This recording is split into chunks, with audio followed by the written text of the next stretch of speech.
Welcome back everyone. It's been a bit of a long time since I've posted a video, so it's good to be back talking about bikes again. So in this video I want to delve a little bit deeper in comparing a Brompton to a normal bike. Now it's becoming clear that people love their Bromptons, and they've also got very strong opinions about Bromptons. So there's a quick unfolding just to whet our appetites before we stoke the fires and compare a Brompton to a regular bike. So before we start, I just do want to make it clear that I love all types of bikes. I've cycled many different bikes over the years. There's no such thing as a perfect bike, but each one's better in certain scenarios than others. So here I'm going to be comparing my rally touring bike. I've ridden thousands of miles on this against my Brompton. And I've had the Brompton for about 1.5 years now. I love it. It's brilliant. I use it for city commuting and cycling around in London. So they've both got really different roles, and they're both very different bicycles. But let's get started. So first of all, the wheel size. This is 26-inch wheels on the touring bike. It's got Schwalbe Land Cruiser tyres. They're so unbelievably comfortable for long distances.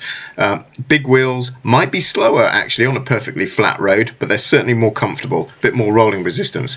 On the Brompton, you've got 16-inch wheels, which makes it really responsive, but they have to be kept at high pressure.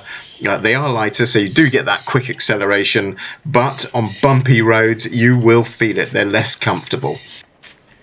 You've got a long fork there on the touring bike, which I'll talk about a bit later, but the stem here on the touring bike and on most regular bikes is very short. It gives rigidity to the front part of the bike and the forks.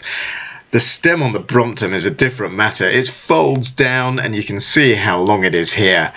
One of the things that took me a little bit of getting used to with the length of this stem is that it's flexible, and if you really push it, if you really like going fast, you will notice that flexibility. It's not necessarily too bad, but you will feel it if you accelerate hard. So focusing a bit on the touring bike here, I've got drop handlebars on this touring bike here.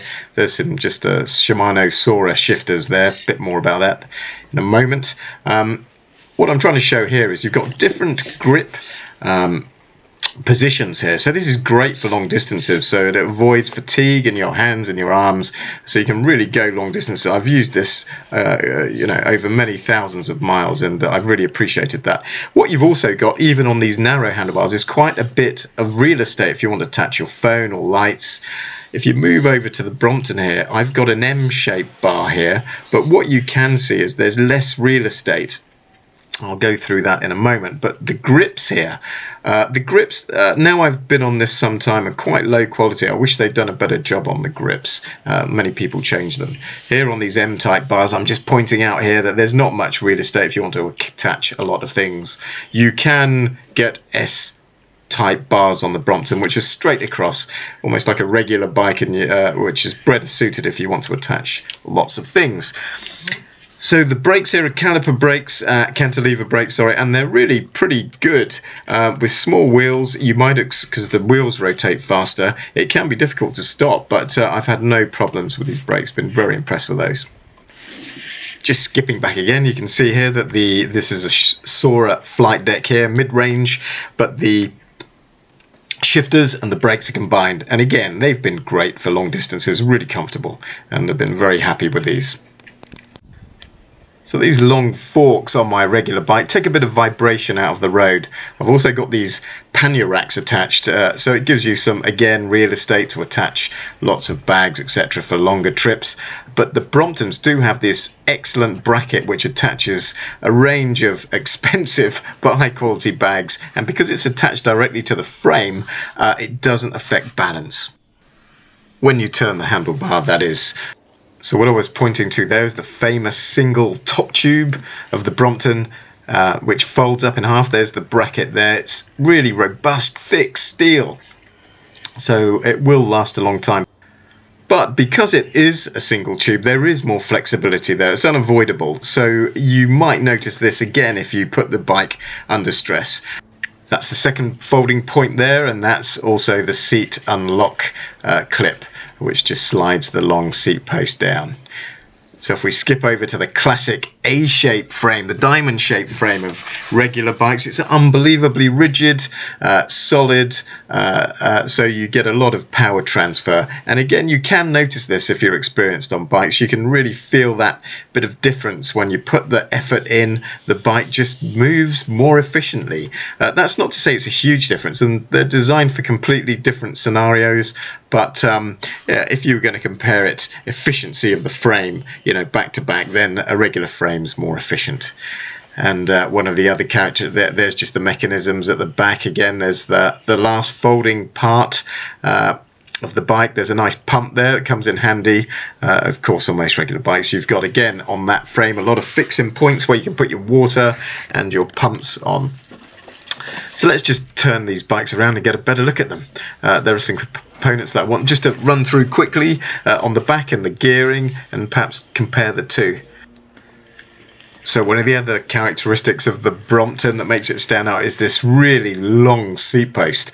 I mean, when you first sit on it, you just think, oh, is it going to hold the weight? But it is remarkably rigid, actually. I haven't had much of a problem with the flexibility.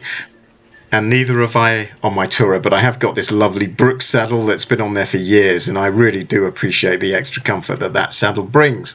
I mentioned these earlier, the cantilever brakes here on the touring bike have been really effective, as they have been on the Brompton.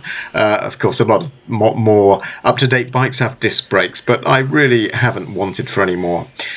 So here's an important part, the gearing. So these are traditional external gears here. So this is 24 speed. The Brompton's only got 6 speed, and you will notice that difference. If you're used to having 24 or more, there is, of course, a much less interval in the gearing, so you can find your perfect gearing pretty easily, and it's a bit more difficult with the Brompton.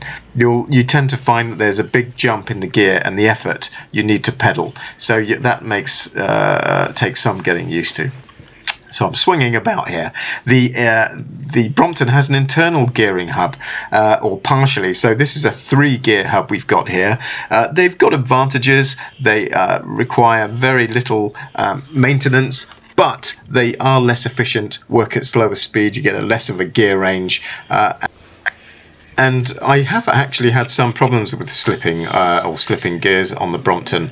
Also, the shifters, they are cheap feeling compared to the rest of the bike. And I've had to have these adjusted a couple of times, so I think it is a potential weak spot for these Bromptons. Just a quick shot of the folding pedal there, very high quality. They are slightly smaller than a regular pedal, this one is, so my foot has slipped off a couple of times in wet weather. You can get an aftermarket clip add-on that appears to work well. So very different designs. The touring bike, very comfortable over long distances. The Brompton is quick off the mark, great around cities, really manoeuvrable. So they've both got their pros and cons. But the million-dollar question, if I could only have one bike, what would it be? Well, with a Brompton, I can do this, just stick it in the back of the car, and I can walk away. Can't do that with a normal bike. I can just take it out wherever you want. Takes a minute to set up. Can't do that with a normal bike. When I get home from a commute, just plonk it in the doorway, and it's done. And you can't do that with a normal bike. And I think it's this overall, the ability to do this, to fold it up so small and take anywhere, which really makes it the standout bike for me. Luckily, I've got more than one bike, so I can have the best of both worlds. But yes, I think for whatever it is, for its character, for its design, for what it is, if I could just have one bike for the moment, then yes, it would probably be my Brompton. But that could change. So I'm sure many of you have got strong opinions about this, and if you do, leave them in the comments below. But again, thanks for watching. Anything that gets people out cycling is fine by me. I hope you enjoyed it, and watch out for the next bikeonomic video.